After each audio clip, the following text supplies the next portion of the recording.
Le Japon bénéficie d'une nature riche et variée.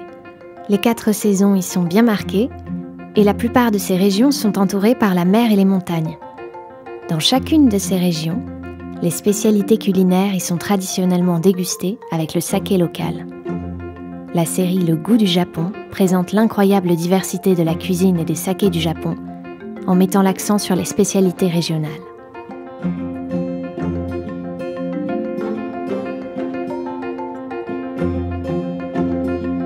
Le goût du Japon.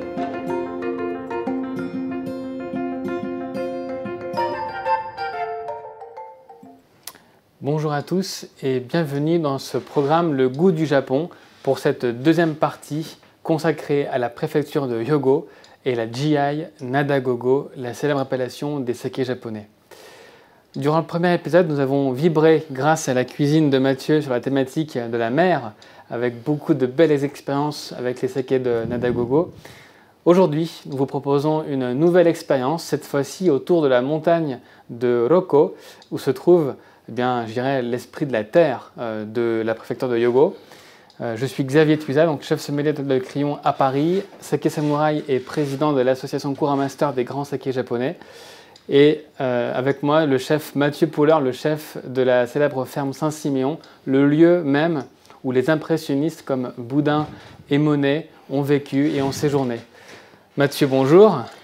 Bonjour. Aujourd'hui, oui. donc, c'est la terre que tu nous proposes. Tout à fait. Donc aujourd'hui, nous allons présenter une volaille, donc à base de céréales, et lier le tout avec une crème de maïs caramélisée, bien sûr déglacée au saké.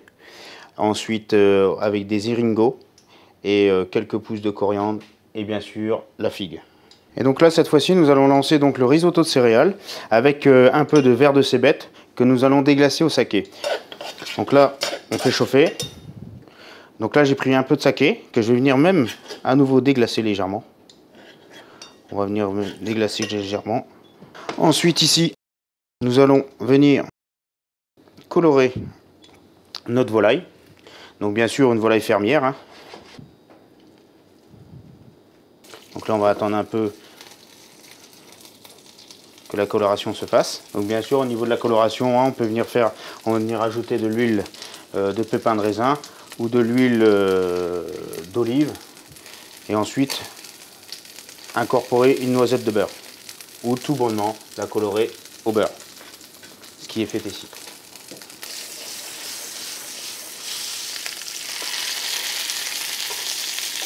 Et donc nous venons l'arroser. Donc là, on vient de l'enlever.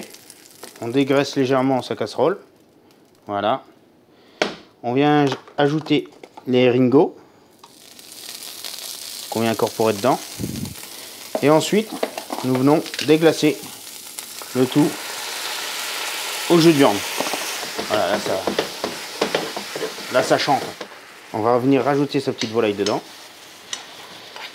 Ensuite, on va venir laquer cette volaille avec le jus qui a légèrement réduit. Donc là, tout simplement, nous allons dresser avec un emporte-pièce. C'est pour ça que c'est très simple chez vous. Donc vous venez ajouter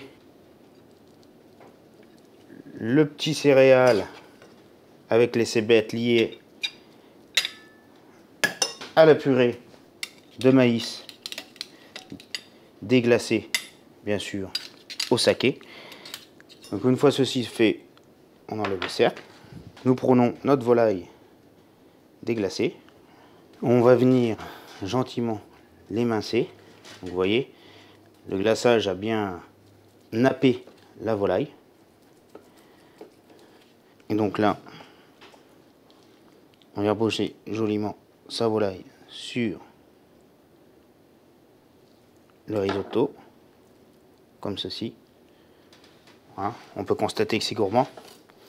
Nous allons venir ajouter de la figue pour amener ce petit côté fraîcheur et fruits. Hein. Je viens juste mettre le cœur.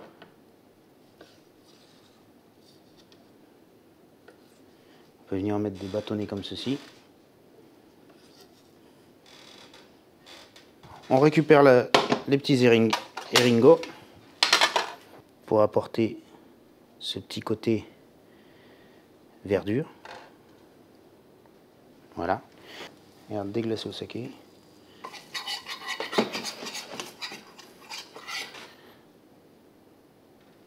Et là, la super sauce qui vient le laquer le tout. Quelques petites pluches de coriandre pour rappeler justement les ringots, qui pour moi a des tendances de coriandre. Donc là, je viens mettre quelques petites fleurs de coriandre sur la volaille. Et voilà. Et donc Xavier, ben voici la volaille. Donc je te laisse accorder cette volaille avec le saké de Nadagogo, effectivement. Merci Mathieu. Eh bien écoute, on va changer un petit peu. Le premier restera un peu plus classique, toujours un Junmai Daiginjo, mais poli à 40% ici donc de Nadagogo, qui amènera aussi un aspect épicé. Intéressant, poivre blanc légèrement, et c'est cet aspect poivre blanc qui va créer un lien avec notamment la texture fondante, mais surtout la sauce que tu as laquée, qui va vraiment rappeler l'aspect épicé. Et un autre accord un peu plus inédit que tu as dans ton verre ici, qui est un saké nigori, un nigori donc non filtré. Ce nigori va, comme tu peux le sentir au nez, ramener un aspect plus lactique, tu vois, fermentaire presque. Et c'est ça qu'on aime bien avec le moelleux de la volaille. Ce sera toujours assez remarquable de voir cette combinaison complice et qui donne beaucoup de plaisir. Ça, c'est intéressant. Donc, c'est un des sakés vraiment bruts de cuve, hein, si je peux dire ça comme ça. Ah, on sent qu'il y a du corps. Tu as la texture moelleuse, presque, qui tapisse le palais. Et derrière, le moelleux de la volaille, c'est toujours fantastique. Mais on va voir ça. Et je crois que tu as mis quelques figues. Tu peux nous expliquer un petit peu ces figues? Oui, tout à fait. En fait, dans la région, donc dans la province de Hyogo, j'ai vu qu'ils utilisaient énormément la figue. C'est un produit, un produit phare, local, on va dire, et local. Ouais.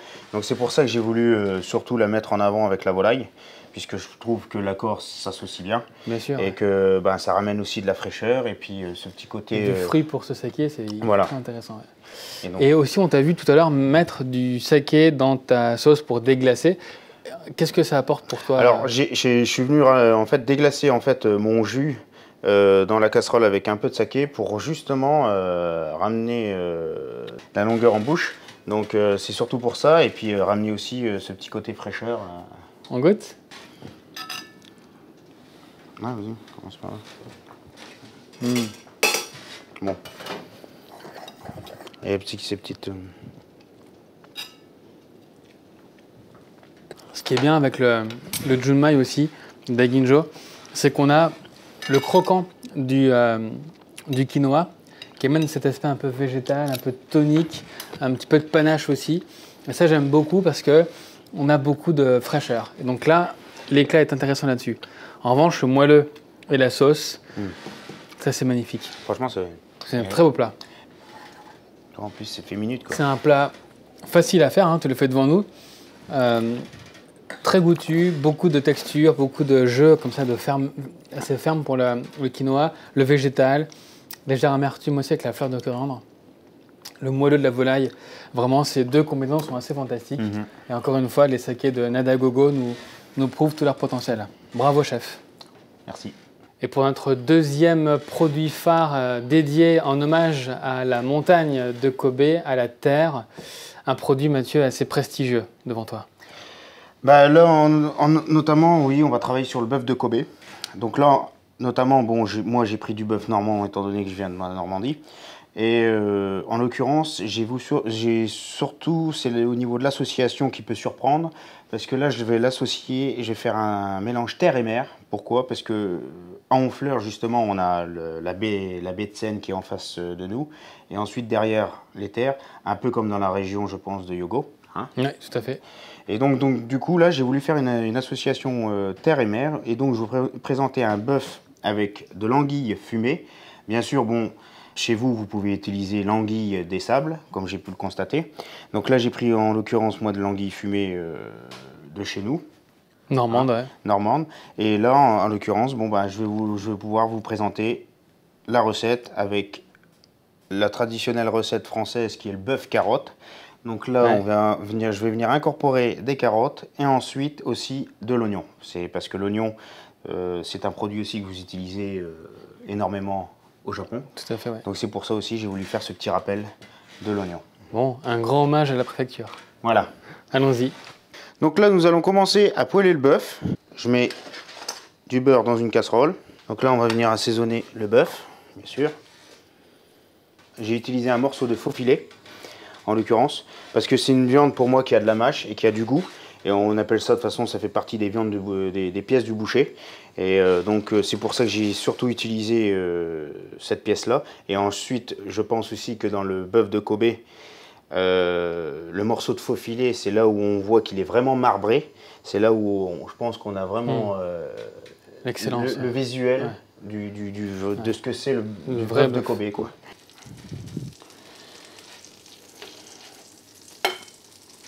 Alors une chose qu'on va faire, qu'on va improviser, dans notre cuisson du bœuf, étant donné qu'en fait à Hyogo vous cultivez énormément l'oignon, ce qu'on va faire, c'est qu'on va venir intégrer de l'oignon dans la cuisson de notre bœuf pour qu'ensuite déjà que le bœuf prenne le goût de l'oignon à la cuisson. Ah. Et donc là, je vais tailler en morceaux de l'oignon que je vais venir comme ça mettre dans ma cuisson du bœuf. Et ensuite, en fait, ce que ça va faire, voilà. Le beurre va prendre le goût de l'oignon. Et comme on arrose notre pièce de viande avec le beurre, et ben ça va venir prendre un peu le goût. Ah, superbe. Ah oui. Et donc là, j'ai pris des petits oignons fans que je vais venir intégrer aussi dans ma casserole, comme ceci. Donc comme ça réchauffe tout en même temps. Donc là, ce qu'on va faire, hop, nous allons débarrasser ceci. Nous allons venir mettre le tout comme ceci. Et en même temps, ça permet de dégraisser la poêle. Nous allons venir mettre la sauce.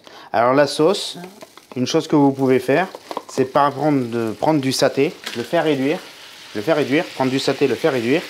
Et ensuite, vous allez venir incorporer votre jus de bœuf dans le saté réduit que vous allez faire à nouveau réduire. Et en fait, c'est ce qui va vous faire votre sauce. Et c'est ce qui va permettre aussi de ramener encore un peu plus de puissance et de typicité. On parle bien de saté et pas de saké, attention. Saté. Saté. Donc là, le temps que la sauce se fasse. Est-ce que tu veux rappeler le saté rapidement pour tous ceux qui nous regardent? C'est l'alcool d'oignon. C'est ça. L'alcool d'oignon, comment je pourrais dire, concentré distillé. D'alcool d'oignon. Ouais. D'oignon. Voilà. On va venir lever aussi son anguille. On va venir couper comme ceci. Et donc là, on va prendre notre bœuf.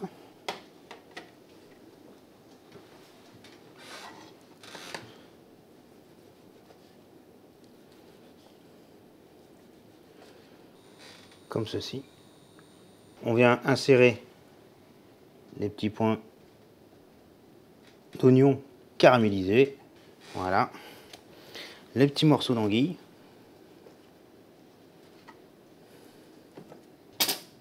Comme ceci. Ensuite, petite carotte bien glacée au jus de carotte justement pour rappeler le bœuf carotte.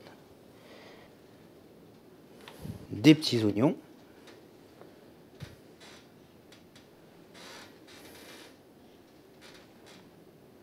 Petite fin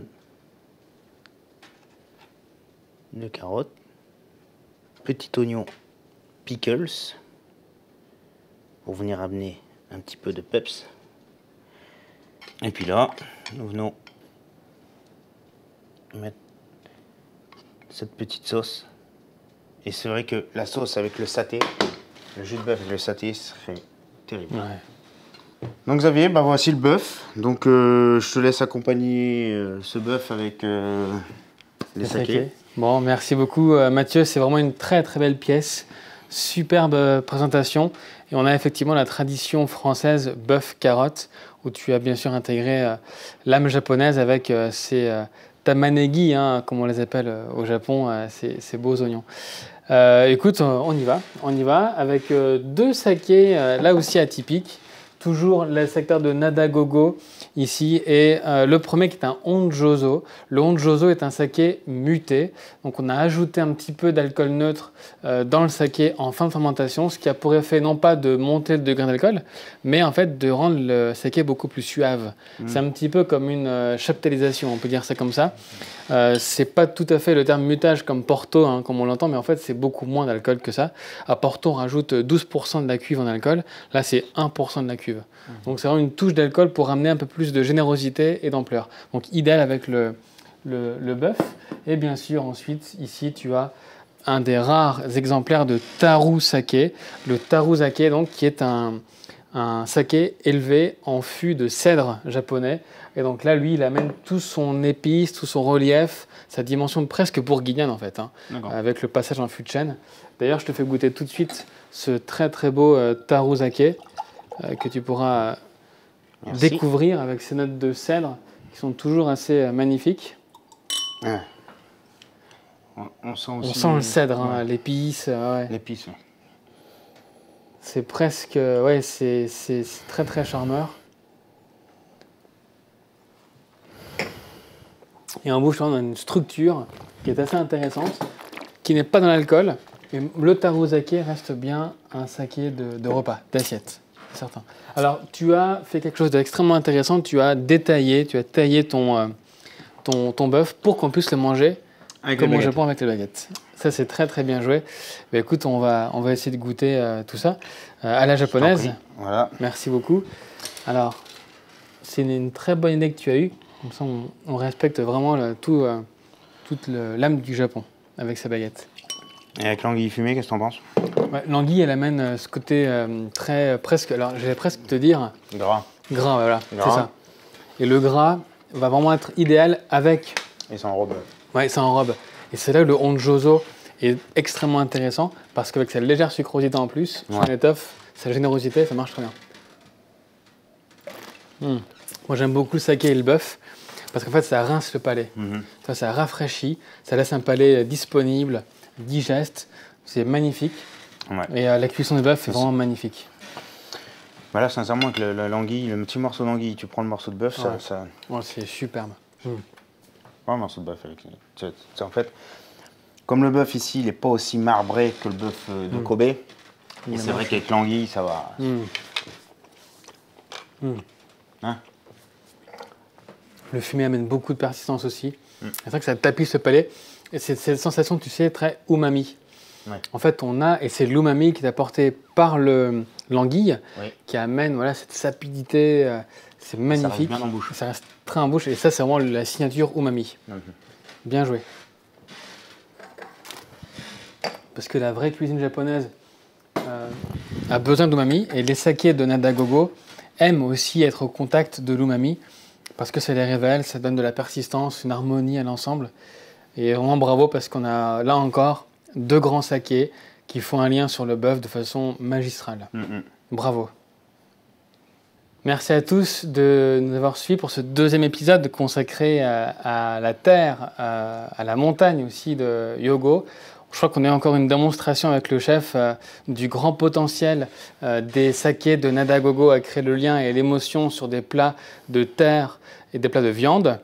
On a toujours cette image des sakés japonais qui créent de très beaux liens sur les poissons et la mer, ce qui est vrai, mais pas que. Vous avez 4 preuves d'accords magnifiques. Je pense que, chef, vous avez été aussi conquis par ces 4 cuvées avec vos plats. Oui, tout à fait. Ce fut un réel plaisir, justement, de découvrir ces très grands sakés, hein, c'est le cas de le dire, et de pouvoir, justement, essayer d'accompagner cette boisson qui n'est pas forcément commun. C'est le cas de le dire. Donc je trouve que c'est vraiment très intéressant et que c'est un produit justement à travailler et à essayer de continuer à le développer. Merci beaucoup, chef. Et surtout, nous sommes fin janvier, en plein hiver.